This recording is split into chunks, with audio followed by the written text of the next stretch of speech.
British వారికి సింహస్వప్నంగా మారిన ఆ నాయకుడు ఎవరో మీకు తెలుసా? ఆయన కథ రోమాలు నిక్కబొడుచుకునేలా చేస్తుంది. 1938లో హరిపుర సెషన్లో ఆయన కాంగ్రెస్ అధ్యక్షుడిగా ఏకగ్రీవంగా ఎన్నికయ్యారు. ఆయన మన విశాఖపట్నం వచ్చినప్పుడు ప్రజలు బ్రహ్మరథం పట్టారు. ఆయన పిలుపు యువతలో ఉత్సాహాన్ని నింపింది. కానీ గాంధీజీతో విభేదాల వల్ల ఆయన అధ్యక్ష పదవికి రాజీనామా చేశారు. ఇదే పెద్ద మలుపు. బ్రిటిష్ వారి కళ్లుగప్పి దేశం దాటి వెళ్లిపోయారు.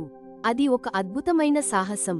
ఆజాద్ హింద్ ఫౌజ్ను స్థాపించి చలో ఢిల్లీ అని నినదించారు. ఆయన సైన్యంలో ఎంతోమంది తెలుగు వీరులు చేరారు. మేజర్ ఆబిద్ హసన్ సఫ్రాని అందులో ఒకరు. యుద్ధంలో ఉన్నా ఆయన తన సైనికులతో కలిసి సాధారణ శాకాహార భోజనాన్ని పంచుకునేవారు. 1945లో విమాన ప్రమాదం జరిగిందని అంటారు. కానీ ఆయన మరణం ఇప్పటికీ ఒక మిస్టరీనే. ఈ రోజు ఆయన విగ్రహం ఇండియా గేట్ వద్ద నిటారుగా నిలబడి ఉంది. ఆయన చూపిన ధైర్యం మన గుండెల్లో ఎప్పటికీ నిలిచి ఉంటుంది. అప్పుడు బ్రిటిష్ వారికి శత్రువు, ఇప్పుడు భారతదేశానికి దేవుడు.